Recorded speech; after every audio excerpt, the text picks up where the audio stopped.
राधे राधे जी। पवित्र वचन YouTube channel में आपका हार्दिक स्वागत है। मैं हूँ कात्यायनी। भक्तों, आप सभी को संकष्टा चतुर्थी की बहुत सारी शुभकामनाएं। भक्तों, हर मास के कृष्ण पक्ष में यानी कि पूर्णिमा के बाद आने वाले दिनों में चौथे दिन यानी कि चतुर्थी तिथि को संकष्टा चतुर्थी का व्रत मनाया जाता है। यह व्रत भगवान श्री गणेश जी को समर्पित है। भक्तों, भगवान श्री गणेश जी संकट मोचन है, विघ्नहर्ता है, दुखहर्ता, सुख करता, मंगल मूर्ति भगवान श्री गणेश जी का यह व्रत जीवन में आ रही सभी संकटों को हरने वाला है, सुख संपत्ति प्रदान करने वाला है। हर मास के कृष्ण पक्ष की संकष्टी चतुर्थी की व्रत कथा भगवान श्री गणेश जी राजा युधिष्ठिर जी को सुनाते हैं, जो पहले भगवान श्री गणेश जी ने स्वयं माँ पार्वती जी को सुनाई थी। आइए हम भी श्रवण करें, परंतु उससे पहले हमेशा की तरह ओम गण गणपतये नमः लिखकर अवश्य कमेंट करें और इस वीडियो को लाइक करना ना भूलें। यदि आपने अभी तक हमारे चैनल को सब्सक्राइब नहीं किया है तो अभी सब्सक्राइब कर दें। गणपति बप्पा मोरया, मंगल मूर्ति मोरया। मार्गशीर्ष मास कृष्ण पक्ष संकष्टी चतुर्थी की व्रत कथा, महाराज दशरथ की कथा।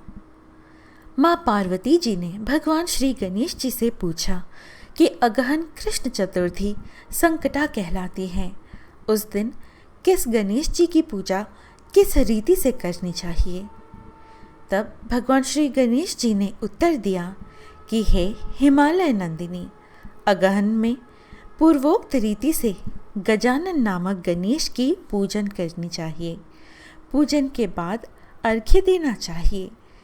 दिन भर व्रत रहकर पूजन के बाद ब्राह्मण को भोजन कराकर जौ, तिल, चावल, चीनी और घृत का शाकला बनाकर हवन करावे तो वह अपने शत्रु को वशीभूत कर सकता है। इस संबंध में हम आपसे एक प्राचीन कथा सुनाते हैं। प्राचीन काल में त्रेता युग में दशरथ नामक एक प्रतापी राजा हो चुके हैं। वे राजा आखेट प्रिय थे। वे एक बार अनजाने में ही उन्होंने एक श्रवण कुमार नामक ब्राह्मण को आखेट अर्थात शिकार करने में वध कर डाला। उस ब्राह्मण के अंधे माँ बाप ने राजा को श्राप दिया कि जिस प्रकार हम लोग पुत्र शोक में मर रहे हैं, उसी भांति आपका भी पुत्र शोक में मरण होगा। इससे राजा को बहुत चिंता हुई।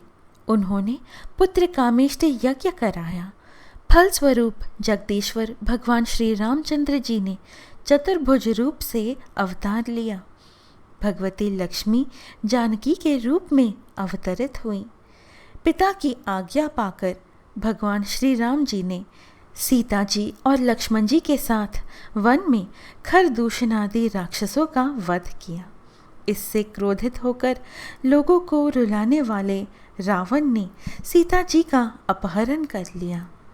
सीता जी के वियोग में भगवान श्री रामचंद्र जी ने पंचवटी का त्याग कर दिया और ऋष्यामुख पर्वत पर पहुंचकर सुग्रीव के साथ मैत्री की। तत्पश्चात सीता जी की खोज में हनुमान जी आदि वानर तत्पर हुए। ढूंढते ढूंढते वानरों ने गिद्धराज संपाति को देखा। उन वानरों को देखकर संपाति ने पूछा कि आप लोग कौन हो? इस वन में कैसे आए हो?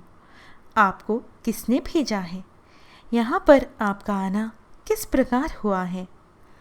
संपाति की बात सुनकर वानरों ने उत्तर दिया कि भगवान विष्णु जी के अवतार दशरथ नंदन श्री राम जी सीता जी और लक्ष्मण जी के साथ दंडक वन में आए हैं।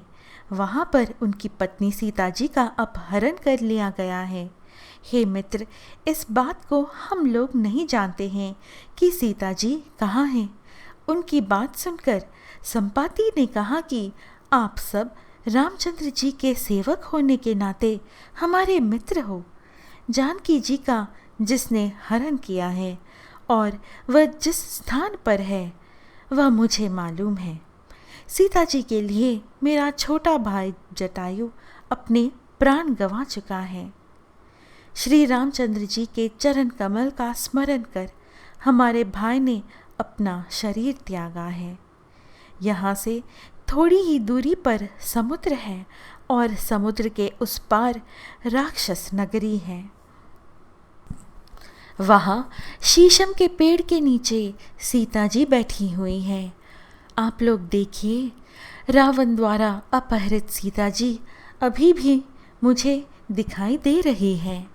मैं आपसे सत्य कह रहा हूँ कि सभी वानरों में हनुमान जी अत्यंत पराक्रमशाली हैं, अतः उन्हें वहाँ जाना चाहिए। केवल हनुमान जी ही अपने पराक्रम से समुद्र लांघ सकते हैं, अन्य कोई भी इस कार्य में समर्थ नहीं है। संपाति की बात सुनकर हनुमान जी ने पूछा कि हे संपाति, दुस्तर समुद्र को मैं किस प्रकार पार कर सकता हूँ? हमारे सब वानर उस पार जाने में असमर्थ हैं, तो मैं ही अकेला कैसे पार जा सकता हूँ? हनुमान जी की बात सुनकर संपाति ने उत्तर दिया कि हे मित्र, आप संकटनाशक श्री गणेश चतुर्थी का व्रत कीजिए। उस व्रत के प्रभाव से आप समुद्र को क्षण मात्र में पार कर लेंगे। संपाति के आदेश से संकट चतुर्थी के उत्तम व्रत को भगवान श्री हनुमान जी ने किया। हे देवी, इसके प्रभाव से क्षण भर में समुद्र को लांघ गए। इस लोक में इसके समान सुखदायक दूसरा कोई व्रत नहीं है। श्री कृष्ण जी कहते हैं कि महाराज युधिष्ठिर, आप भी इस व्रत को कीजिए। इस व्रत के प्रभाव से आप क्षण भर में अपने शत्रुओं को जीतकर संपूर्ण राज्य के अधिकारी बनेंगे। भगवान श्री कृष्ण का वचन सुनकर राजा युधिष्ठिर जी ने श्री गणेश जी की संकष्टा चतुर्थी का व्रत किया। इस व्रत के प्रभाव से वे अपने शत्रुओं को जीतकर राज्य के अधिकारी बन गए। इस प्रकार राजा दशरथ की कथा नामक मार्गशीर्ष मास के कृष्ण पक्ष की संकष्टी चतुर्थी व्रत कथा संपूर्ण होती है। प्रिय भक्तों, गुजरात, महाराष्ट्र और दक्षिण भारत के राष्ट्रों में अभी कार्तिक मास मान्य है, तो आज कार्तिक मास की संकष्टी चतुर्थी मनाई जाएगी इन प्रांतों में। आइए श्रवण करें कार्तिक मास संकष्टी चतुर्थी की व्रत कथा। दैत्यराज वृत्रासुर की कथा। माँ पार्वती जी कहती है कि हे भाग्यशाली लंबोदर, भाषणकर्ताओं में श्रेष्ठ, कार्तिक कृष्ण चतुर्थी को किस नाम वाले गणेश जी की पूजा किस भांति करनी चाहिए? श्री कृष्ण जी ने कहा कि अपनी माता की बात सुनकर श्री गणेश जी ने कहा कि कार्तिक कृष्ण चतुर्थी का नाम संकटा है। उस दिन पिंग नामक गणेश जी की पूजा करनी चाहिए। पूजन पूर्वोक्त रीति से करना उचित है। भोजन एक बार करना चाहिए। व्रत और पूजन के बाद ब्राह्मण भोजन कराकर स्वयं मौन होकर भोजन करना चाहिए। मैं इस व्रत का महात्म्य कह रहा हूँ, सावधानी पूर्वक श्रवण कीजिए। कार्तिक कृष्ण संकट चतुर्थी को घी और उड़द मिलाकर हवन करना चाहिए। ऐसा करने से मनुष्य को सर्व सिद्धि प्राप्त होती है। भगवान श्री कृष्ण जी ने कहा कि वृत्रासुर दैत्य ने त्रिभुवन को जीत करके संपूर्ण देवों को परतंत्र कर दिया। उसने देवताओं को उनके लोकों से निष्कासित कर दिया। परिणाम स्वरूप देवता लोग दशों दिशाओं में भाग गए। तब सभी देव इंद्र के नेतृत्व में भगवान विष्णु जी के शरणागत हुए। देवों की बात सुनकर भगवान विष्णु जी ने कहा कि समुद्री द्वीप में बसने के कारण वे निरापद होकर उच्छृंखल एवं बलशाली हो गए हैं। पितामह ब्रह्मा जी से किसी देवों के द्वारा न मरने का उन्होंने वर प्राप्त कर लिया है। अतः आप लोग अगस्त्य मुनि को प्रसन्न करें। वे मुनि समुद्र को पी जाएंगे। तब दैत्य लोग अपने पिता के पास चले जाएंगे। आप लोग सुखपूर्वक स्वर्ग में निवास करने लगेंगे। अतः आप लोगों का कार्य अगस्त्य मुनि जी की सहायता से पूर्ण होगा। ऐसा सुनकर सब देवगण अगस्त्य मुनि जी के आश्रम में गए और स्तुति द्वारा उन्हें प्रसन्न किया। मुनि जी ने प्रसन्न होकर कहा कि हे देवताओं, डरने की कोई बात नहीं है, आप लोगों का मनोरथ निश्चित ही पूरा होगा। मुनि जी की बात से सब देवता अपने अपने लोक को चले गए।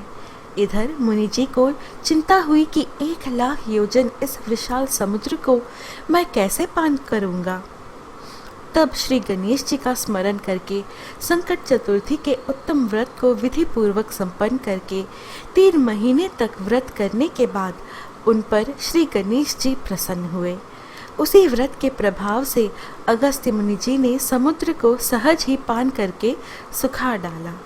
यह उसी व्रत का प्रभाव था कि अर्जुन ने निवात कवच आदि संपूर्ण दैत्यों को पराजित कर दिया। श्री गणेश जी की इस बात से माँ पार्वती जी अत्यंत प्रसन्न हुई कि मेरा पुत्र विश्ववंद्य और सर्व सिद्धियों का प्रदाता है। भगवान श्री कृष्ण जी कहते हैं कि हे महाराज युधिष्ठिर, आप भी चतुर्थी का व्रत कीजिए। इसके करने से आप शीघ्र ही सब शत्रुओं को जीतकर अपना राज्य पा जाएंगे। भगवान श्री कृष्ण जी के आदेश अनुसार युधिष्ठिर राजा जी ने श्री गणेश जी का व्रत किया। व्रत के प्रभाव से उन्होंने शत्रुओं को जीतकर अखंड राज्य प्राप्त कर लिया। केवल कथा श्रवण करने से ही हजारों अश्वमेघ यज्ञ और सैकड़ों वाजपेयी यज्ञ का फल प्राप्त होता है। साथ ही पुत्र पौत्रादि की वृद्धि भी होती है। भक्तों, यह थी कार्तिक कृष्ण संकष्टी चतुर्थी की व्रत कथा। भक्तों, यह थी आज की प्रस्तुति। आशा है आपको आज की हमारी यह प्रस्तुति अच्छी लगी। इस प्रकार के और आध्यात्मिक वीडियोस पाने के लिए कृपया हमारे YouTube चैनल पवित्र वचन को सब्सक्राइब कर हमसे बने रहिएगा। फिर मिलेंगे अगली वीडियो में। जय श्री कृष्ण, राधे राधे, जय श्री गणेश देवा।